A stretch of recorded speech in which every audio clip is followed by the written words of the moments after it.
Prav lepo pozdravljeni. Prejšnji petek so se v gostišču KUM Zagorje na posvetu srečali poslanci največje opozicijske stranke.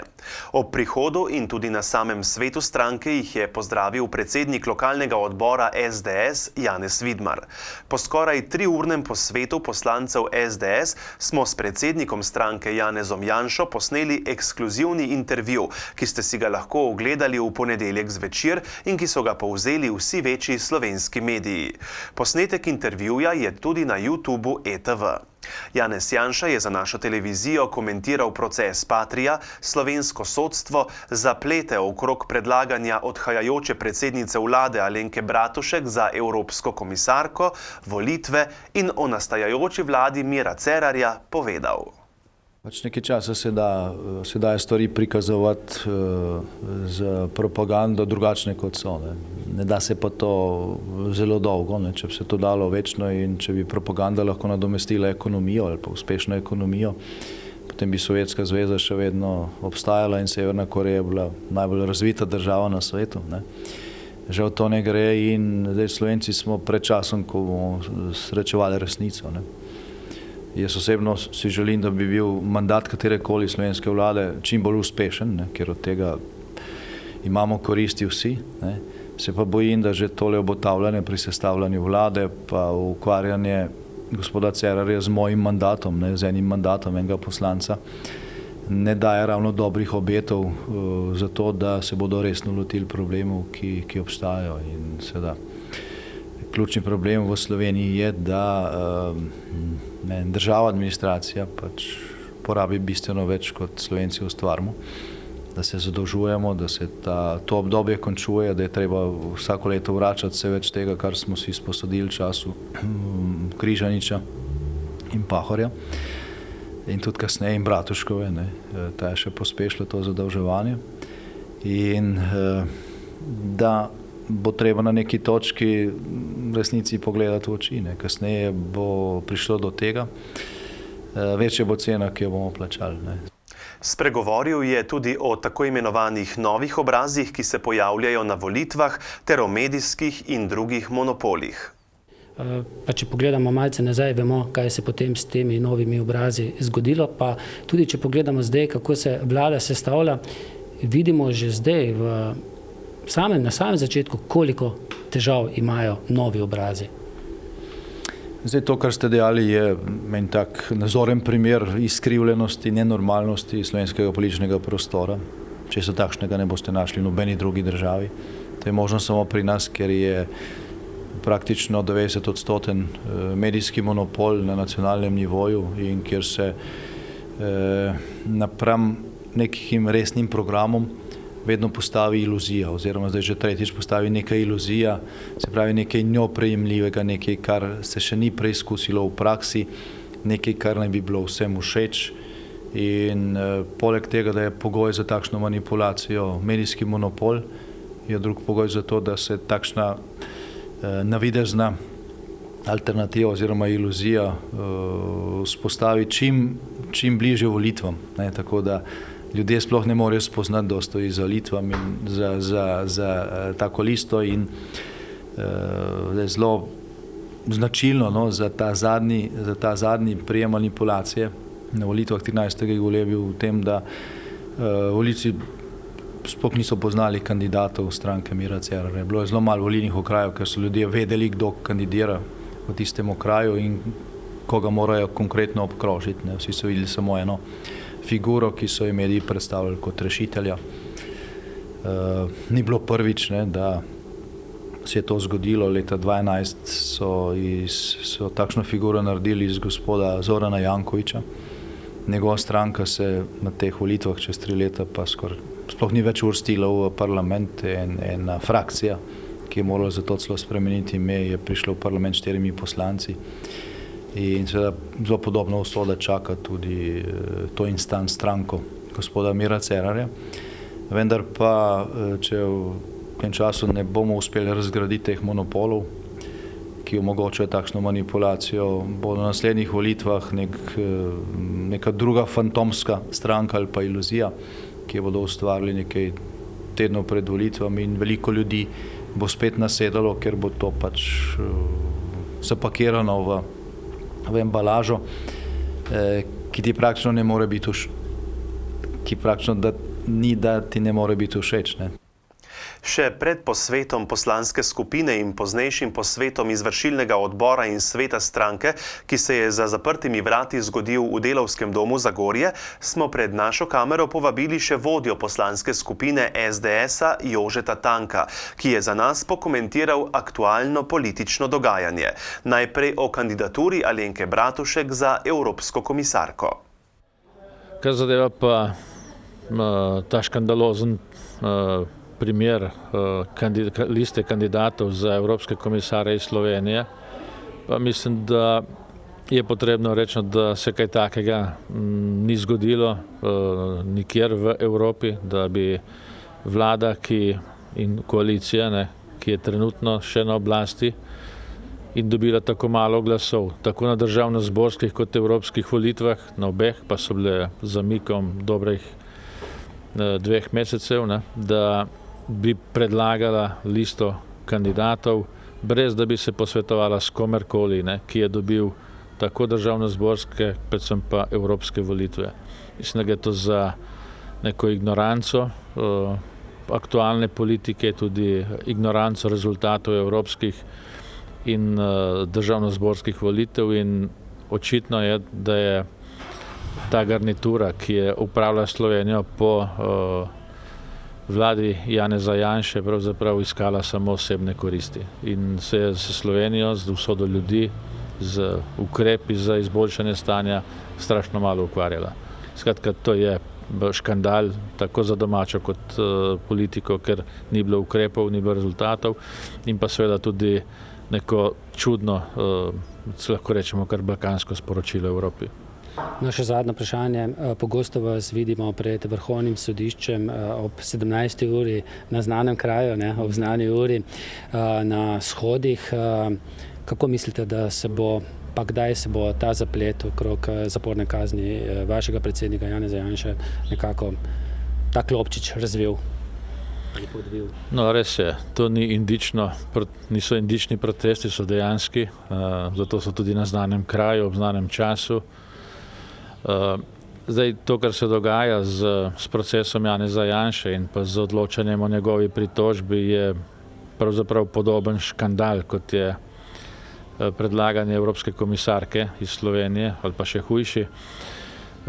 hujši, zato ker se je pač s sodno neaktivnostjo namerno poseglo v volilno kampanjo.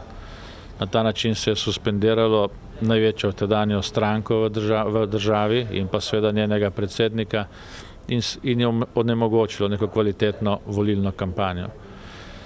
Jaz mislim, da se te stvari ne dogajajo slučajno, da gre za nek proces, ki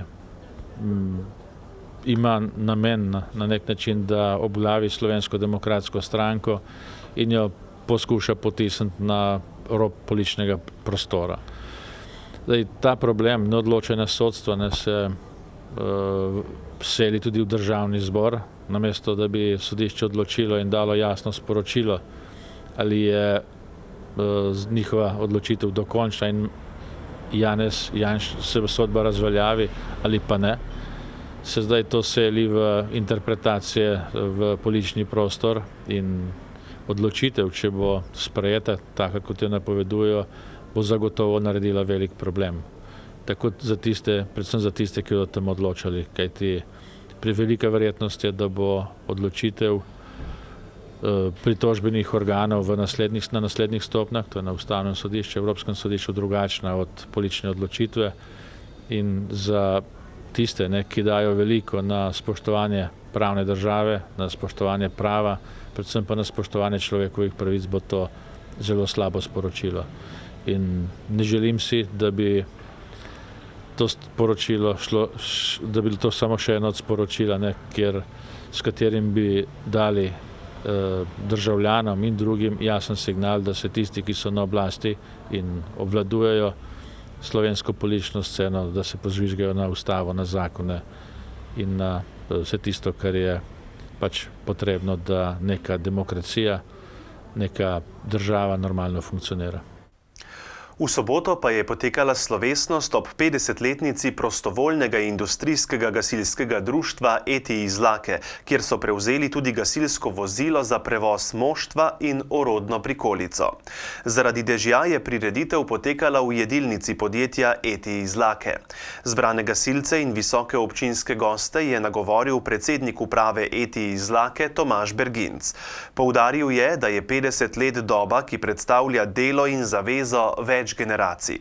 Sledil je govor predsednice prostovoljnega industrijskega društva ETI Helene Odlazek, ki je predstavila zgodovino in delovanje društva. Za njo je društvu ob jubileju čestital regijski poveljnik in član upravnega odbora Gasilske zveze Slovenije Aleksander Draksler. Gasilce je nato nagovoril tudi župan občine Zagorje ob Savi Matjaž Švagan, ki je društvu podelil županovo priznanje. Sledila je podelitev daril predstavnikom prisotnih gasilskih društev, ustanovnim ter drugim pomembnim članom domačega društva. Nato so podelili društvena priznanja ter priznanja Gasilske zveze. Nazadnje so podelili 2 gasilski plamenici 3. stopnje. Prvo je dobil Marko Mal, dolgoletni poveljnik prostovoljnega industrijskega društva ETI Izlake, drugo pa je dobilo celotno društvo. Za konec je ostala le še svečana predaja ključev novega vozila. Po uradnem delu je sledilo še druženje ob kosilu, mi pa smo poklepetali s predsednikom uprave ETI Izlake Tomažem Bergincem. Sodelavci prostovoljnega industrijskega gasilskega društva so seveda naši sodelavci. Njihove aktivnosti so seveda del našega dela, našega vsakdana in bivanja. Mi z veliko mero podpiramo to, saj vemo, da nam z svojim delom in znanjem pomagajo ohranjati tovarno pred morebitnimi naravnimi ujmami. Omenili ste tudi v svojem govoru o žled in ujmo. Kako je bilo takrat? Takrat so bili gasilci seveda vedno prvi. Prvi in ne samo prvi z močno voljo, ampak tudi z znanjem, kako ukrepati. In to je pomembno, ker ob takšnih akcijah volja ni dovolj, potrebno je tudi znanje. Financirali ste tudi nakup novega vozila, morda kje ste ga dobili, kakšno vozilo? To je rabljeno vozilo, treba je namreč vedeti, da je naše društvo le omejeno v večji meri na posredovanje znotraj tovarne in seveda pri bližnjih. Zato mora biti tudi vozilo temu primerno prilagojeno. Mi ne potrebujemo zelo kompleksnega vozila, ki ga imajo profesionalne brigade, ampak predvsem vozilo za prevoz moštva z prikolico, ki ima ustrezno orodje. Seveda pa so vsi naši gasilci tudi osebno opremljeni, tako kot morajo biti, zato da so lahko učinkoviti in da je njihovo posredovanje varno. O dejavnostih 54 aktivnih članov društva pa smo povprašali njegovo predsednico Heleno Odlazek. V našem društvu vse delujemo po takih pravilih gasilske službe, kot tudi ostala prostovoljna industrija, kar smo tukaj zavezani, da se bolj specificiramo na naše nevarnosti. To so rečemo razlitja, olj in ostale, ki so bolj za okolje nevarne. In isto delamo kot ostala društva. Isto izobraževanje na gasilski zvezi, držimo se pravil gasilske službe, tako kot velja za vse prostovoljne slovenske gasilce. Premorejo tudi ekipo gasilk, ki se udeležujejo gasilskih tekmovanj.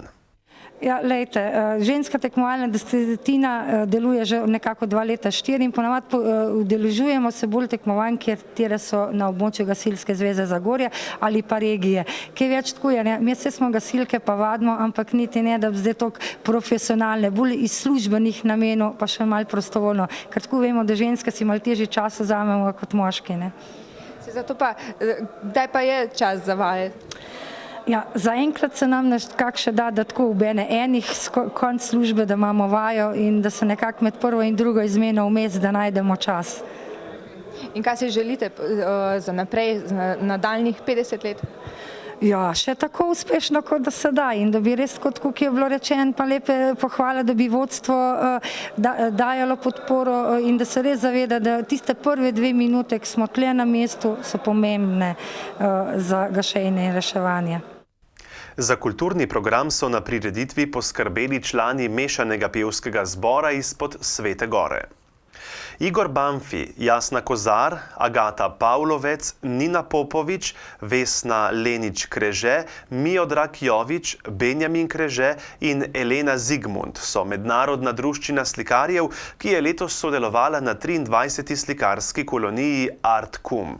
Nekaj je starih znancev slikarskih kolonij, tudi zagorske, večinoma pa so to ustvarjalci, ki so z veseljem sprejeli povabilo na zasavski Triglav. Kakšno je bilo vzdušje, je povedal Aleš Gulič-Leko. September je mesec Cum Arta, že od leta 1991 je tako, no tudi letos so se slikarji, mednarodna zasedba, kot rečemo ponavadi, zbrali na Cumu v recimo enem precej slabem dnevu, pa v dveh za silo dobrih, no ampak to jih pri ustvarjanju ni motilo. Danes, ko gledamo, kaj vse so naredili, je, moram reči, občutek zelo, zelo dober, odličen. Imeli smo sicer nekaj težav, zaradi tega, ker je vodja te kolonije Anton Zvone Perko zbolel in smo pravzaprav v teh 3 dneh tudi kaj poimprovizirali. Ampak glede na to, da je zadeva utečena že 24 let, je vse teklo vsaj potem, kar nam povedo slikarji, tako kot mora. Vreme je pa vedno tako. Če greš na Cum, pač dobiš zraven tudi njegovo vreme. Dela, ki so jih slikarji začeli in dokončali, so polna simbolike, ki se v kolažu odtenkov ene barve ali pa v trdem kontrastu dopolnjujejo. So pa slikarji in organizatorji vedno veseli obiskovalcev, s katerimi poklepetajo o slikah ali pa o čisto vsakdanjih stvareh. Na povabilo Turističnega društva Trbovlje pa smo prišli v nedeljo dopoldne pozdraviti okoli 30 pohodnikov, ki so se podali na tako imenovano Branetovo pot iz Trbovelj do Kleka. Pot se imenuje po pokojnem Branetu Vrečarju, ki je to pot označil in skrbel zanjo vse do svoje smrti. Pohoda se je udeležila tudi podžupanja Jasna Gabrič. Na cesti Kešetovo in Rudarski cesti pri slaščičarni Hamiti in lekarni Trbovlje potekajo gradbena dela, ki bodo predvidoma končana do konca septembra. Kot smo izvedeli na občini Trbovlje, bo križišče imelo končno obliko mini krožišča, katerega središče bo minimalno dvignjeno, a vendar še vedno povozno. V nadaljevanju na območju zdravstvenega doma Trbovlje se bo cestišče razdelilo na 2 vozna pasova. Ta pasova bosta razdeljena s sredinskim otokom. Tako bo omogočen dvosmeren promet, uvoz in izvoz do platoja pred zdravstvenim domom Trbovlje. Ta pa bo mogoč le za interventna vozila in nujno dostavo. Zdaj pa sledijo kratki oglasi.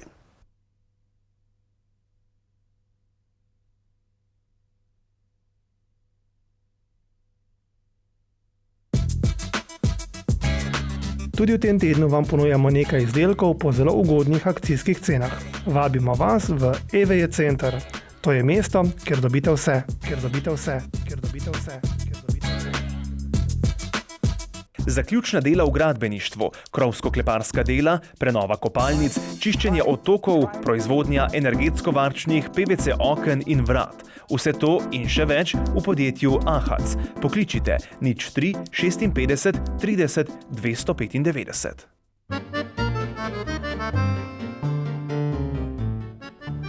Na teh kasetah so mnogi spomini. Ne dopustite, da jih čas izbriše. Pokličite 041 989 446. Poskrbeli bomo za vaše spomine.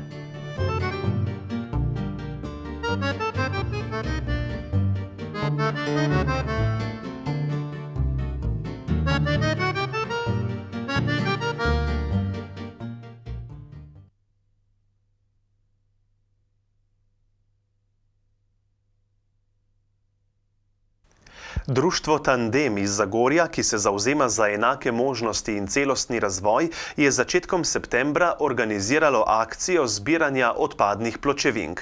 Več o tem nam je povedala predsednica društva Jelena Jerin. Ja, v bistvu smo organizirali prvo državno prvenstvo v zbiranju pločevink v sodelovanju z osnovnimi šolami.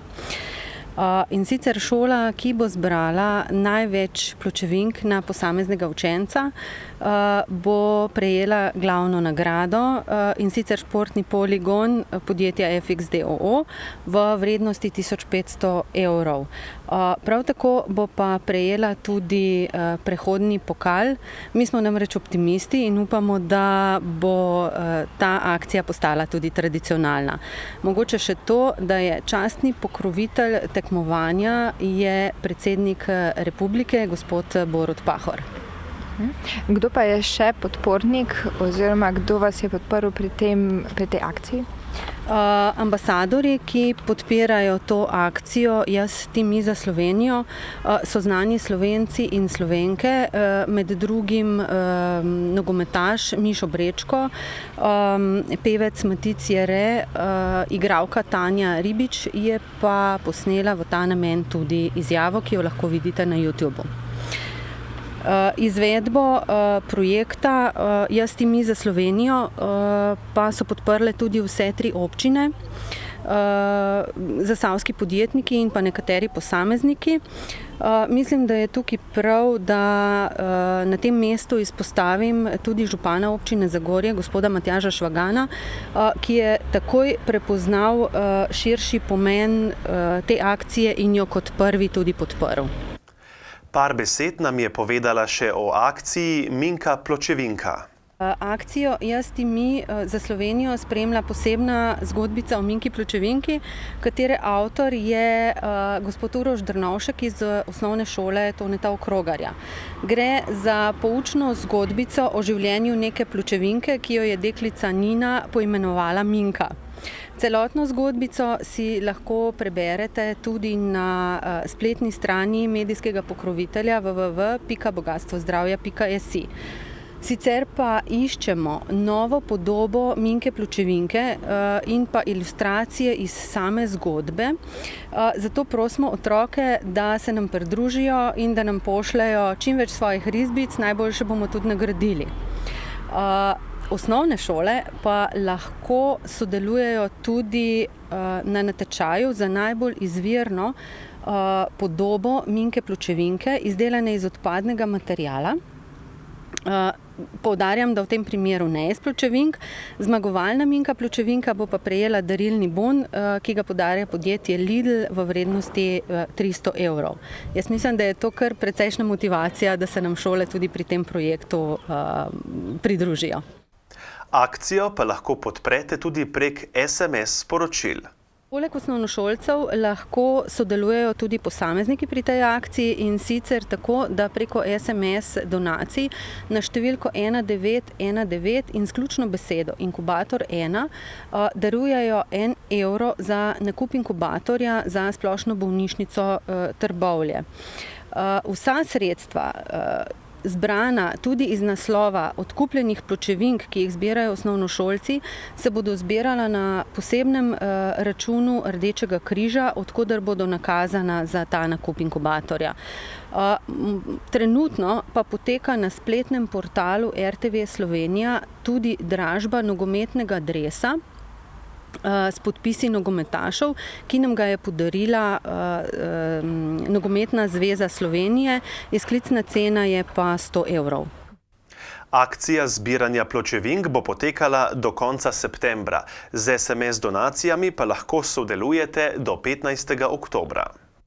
Posebna zahvala gre našim partnerjem, podjetju Unirek d.o.o., ki skrbi za organizacijo in izvedbo odvoza pločevink v sodelovanju z komunalami po celi Sloveniji in pa območnima združenjema Rdečega križa iz Zagorja in Trbovelj, brez katerih akcije ne bi mogli izpeljati.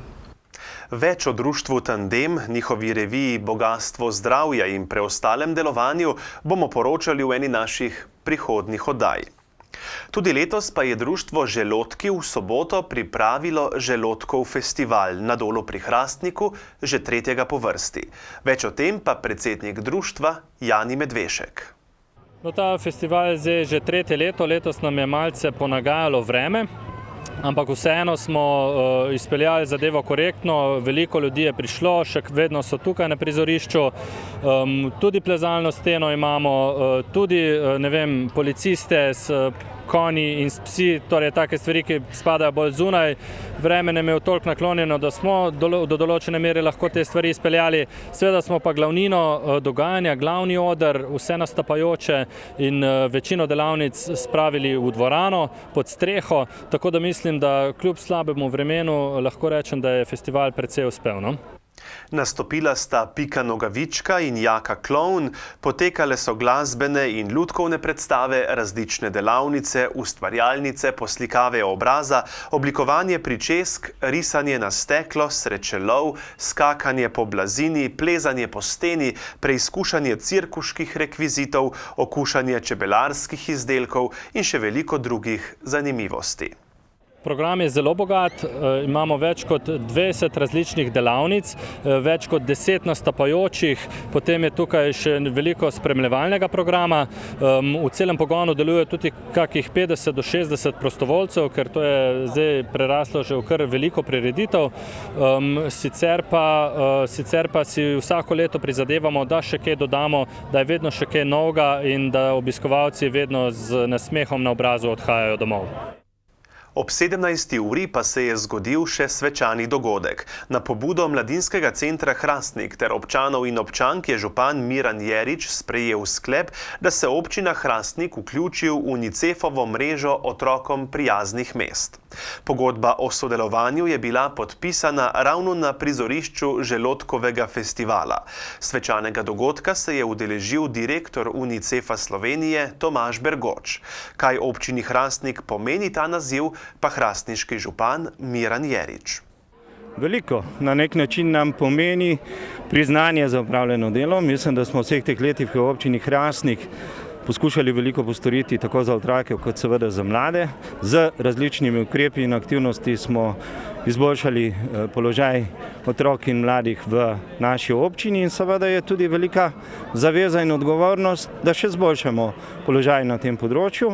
Izboljšave so vedno mogoče, zato smo tudi ustanovili odbor, ki bo bdel nad tem projektom oziroma ga vodil, določili tudi koordinatorja, to je Mladinski center Hrastnik in seveda bomo v naslednjih mesecih izdelali ne samo analizo stanja na področju otrok in mladih v občini Hrastnik, ampak tudi pripravili konkreten akcijski program, zagotovili ustrezna finančna sredstva in jaz sem prepričan, da bomo v naslednjih letih še bolj prijazna občina do otrok in mladih. Sem pa ponosen in vesel na to, da je Hrastnik postalo 12. mesto v Republiki Sloveniji, ki sodeluje v tem projektu in ki je do otrok prijazno mesto. Katere pa bodo konkretne aktivnosti, ki jih bo treba izvesti? Prva aktivnost, tako kot sem rekel, bo analiza stanja na tem področju. Od te analize stanja bo veliko odvisno, seveda potem konkretni ukrepi. Tisto, kar bomo pa najprej postorili, bomo pa naredili mrežo varnih točk v naši občini. Prva varna točka bo delovala v okviru Mladinskega centra Hrastnik. Seveda usposobili bomo tudi ljudi, ki bojo prostovoljno delovali v teh varnih točkah in seveda potem pripravili tudi ostale ukrepe, aktivnosti, zagotovili finančna sredstva in izvedli program v naslednjih letih. Zagorje pa je že nekaj mesecev eno veliko gradbišče. Na naši televiziji vas redno obveščamo o napredku pri gradnji čistilne naprave. V septembru pa je zaživela še prenova parkirišča pri železniški postaji Zagorje. Dela so sicer v začetni fazi, vendar se že vidijo prvi obrisi. Več o samem projektu je povedal direktor občinske uprave Rudi Medved. Parkirišče smo pravkar začeli tudi fizično graditi na samem terenu. Nedavno smo dobili gradbeno dovoljenje, sredstva tako sofinancerska kot tudi delež občine Zagorje so zagotovljena. Gre za investicijo v višini skoraj 400 000 evrov. Pridobili pa bomo na ta način več kot 50 parkirišč na zelo obremenjenem območju v bližini železniške postaje, prav tako tudi pokrito kolesarnico, pa polnilno postajo za električna vozila in sploh bo ta del Zagorja po novem resnično dobro in lepo urejen.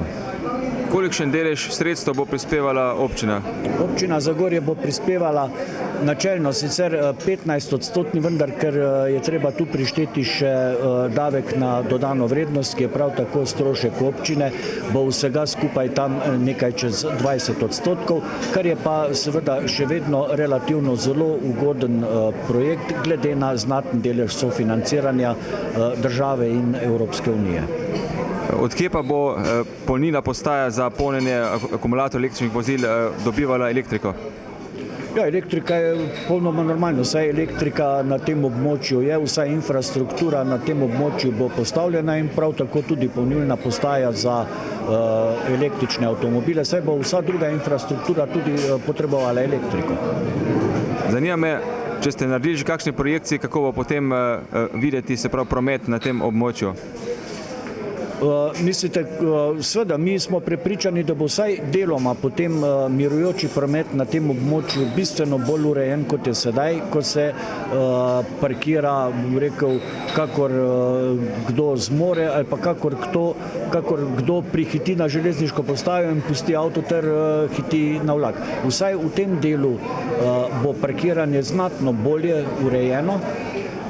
Seveda pa obstaja celotno parkirišče na območju železniške postaje v Zagorju tudi potem še vedno rak rana, ampak tu žal mi zaenkrat kot občina Zagorje ob Savi nimamo moči, ostala zemljišča so v lasti železnic. Železnice sem prepričan, da bi se morale zganiti in seveda ta parkirišča tudi urediti. Konec koncev od teh ljudi, ki tu parkirajo, Slovenske železnice živijo. Pa mislim, da se tega premalo zavedajo in vidite sami, v kakšnih razmerah nečloveških pravzaprav ljudje parkirajo na železniški postaji. Slovenske železnice v zadnjih 30 letih, tudi sam sem se več kot 20 let vozil z vlakom v Ljubljano, v zadnjih 30 letih niso na tem področju storile popolnoma, ampak res popolnoma nič, oziroma stanje je iz leta v leto slabše. Mi bomo tudi na čelu županom občine Zagorje ob Savi pritisnili zdaj dodatno na Slovenske železnice, naj vendarle to področje uredijo, konec koncev živijo od teh ljudi, ki tu parkirajo. Verjamemo, da bo novo parkirišče precej olajšalo mirujoči promet in parkiranje za vse, ki želijo uporabljati javna prevozna sredstva.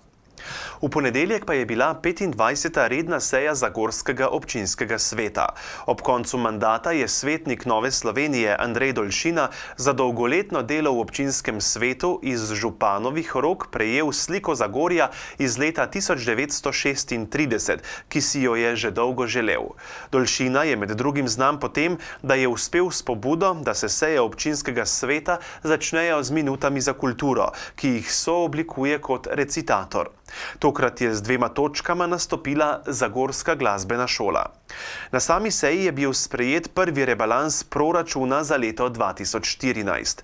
Prihodki so večji za slabe 3% in znašajo 21,6 milijona evrov, medtem ko so se odhodki povečali za poldrugi odstotek na 25,4 milijona evrov. Zaradi presežka sredstev iz prejšnjih let in najema kredita v višini 1 milijon evrov ostaja proračun vzdržen kljub višjim odhodkom. To med drugim omogoča zagorski občini redno in pravočasno plačevanje zapadlih obveznosti. O glavnih vzrokih za rebalans je spregovorila glavna občinska finančnica. Na današnji seji smo sprejeli prvi rebalans proračuna 2014. Kot glavni razlog bi navedla spremembo prioritet na odhodkovni strani proračuna in sicer, ko smo pripravljali proračun za 2014, so bile bistveno drugačne okoliščine, kot so danes, tako da je dejansko predlagani rebalans prilagoditev spremenjenim okoliščinam, ki se kažejo predvsem v zvišanju sredstev na področju sanacij plazov in objektov, na področju izobraževanja in pa sociale. No, ne smem pa izpostaviti tudi področje zdravstvenega zavarovanja. To so področja, ki so s predlaganim rebalansom pridobila največ sredstev glede na prvotno sprejeti proračun. Rebalans je svetnica iz vrst vodilne stranke ocenila takole. Kot sem že povedala na sami seji, ga ocenjujem kot zelo pozitivno. Mislim, da smo od samega začetka, ko smo proračun za to leto sprejemali, bili izredno dobro investicijsko kot tudi socialno naravnani in temu smo tudi sledili. Mogoče je tukaj omeniti tudi velik del sredstev na sami ekologiji, to pa zaradi seveda čistilne naprave. Hkrati pa kot ena izmed pozitivnih stvari je pa tudi sam poudarek na investicijah po osnovnem šolstvu in pa samem vrtcu občine Zagorje ob Savi. Opozicijske stranke so ravno tako podprle rebalans, vendar je bilo slišati tudi nekaj pomislekov. Ocenjujemo v redu, da je dobro speljan, ampak kljub temu ne morem tega jeti, da so notar že določeni projekti, ki so že vrsto leto 2009, naprimer pločnik Eti-Val Vazorjeva. To so projekti, ki bi mogli že zdavnaj biti speljani, čakajo se na sredstva, ne bo to evropska, ampak mislim, da so to manjše investicije, katere bi mogli. Tako je kolega že na sami seji rekel, nekatere stvari se prej obračajo ta denar v druge, pač kot dobijo pomembne. Ampak glejte, krajani, občani, občanke pričakuje na določenih predeljih, da bo nekaj stvari izvršene v določenem roku časovnem. In to je to. Naj bi bilo to izpeljano nekako za vse občane in občanke, da dobijo tisto, kar želijo v določenem roku. In to naj bi bilo tudi do konca leta realiziran, pa bo potem super. Novi občinski svet bo mogel tudi na tem področju dosti delati. Občinski svet je bil seznanjen tudi s podrobnejšim programom ukrepov povezanih z odlokom o načrtu za kakovost zraka na območju Zasavja. Ukrepi, ki so jih uskladile zasavske občine in pristojno ministrstvo, vključujejo v prvi vrsti energetske sanacije stavb, nakup sodobnih komunalnih vozil in avtobusov ter sofinanciranje avtobusnih vozovnic, zamenjavo zastarelih kurilnih naprav oziroma prehod na ekološko ustreznejše načine ogrevanja. Skupna vrednost izvajanja omenjenih ukrepov v letošnjem letu in naslednjih letih znaša v vseh treh zasavskih občinah slabih 29 milijonov evrov. Dobre 3 milijone evrov bodo prispevale občine, preostalo pa država in drugi subjekti, pri čemer bo levji delež bremena nosila država. Ob koncu še dobra novica za prebivalce Zagorja, ki se daljinsko ogrevajo iz svejine toplotne postaje. Njihovi stroški ogrevanja se bodo znižali za 8%. Tudi na račun cenejšega energenta, ki ga dobavlja kisovško podjetje EVJ Elektroprom. Posnetek seje pa si boste lahko ogledali v ponedeljek. V zadnjem času so vse pogostejše informacije o povečanju zadolženosti občin. Aktualne podatke o zadolženosti občin smo si lahko ogledali v reviji Demokracija. Precej zadolžene so vse zasavske občine. Občina Ivančna Gorica pa je ena izmed redkih občin, ki niso zadolžene. Podatek sam po sebi še nič ne pomeni, ker pa so doseženi tudi zastavljeni cilji in je bila občina Ivančna Gorica ocenjena kot ena izmed najbolj razvojno prodornih in uspešno vodenih, pa ima svojo težo. Župan Dušan Strnad je povedal, da so s preudarnim investiranjem in črpanjem nepovratnih sredstev, tako doma kot iz evropskih skladov, uspeli doseči cilje brez zadolževanja. Še več, podružnično šolo, vrtec in športno dvorano v Zagradcu gradijo celo z lastnimi sredstvi. Brez dvoma bodo slej ali prej tudi izkoristili možnost kreditiranja, saj je ciljev in nalog še veliko. Pomembno pa je, da so ohranili zadolžitveni potencial in bodo ta sredstva poskušali prek različnih projektov oplemenititi v finančni perspektivi 2014-2020. Lep večer vam želimo tudi ob spremljanju oddaje o lovstvu, ki sledi v nadaljevanju.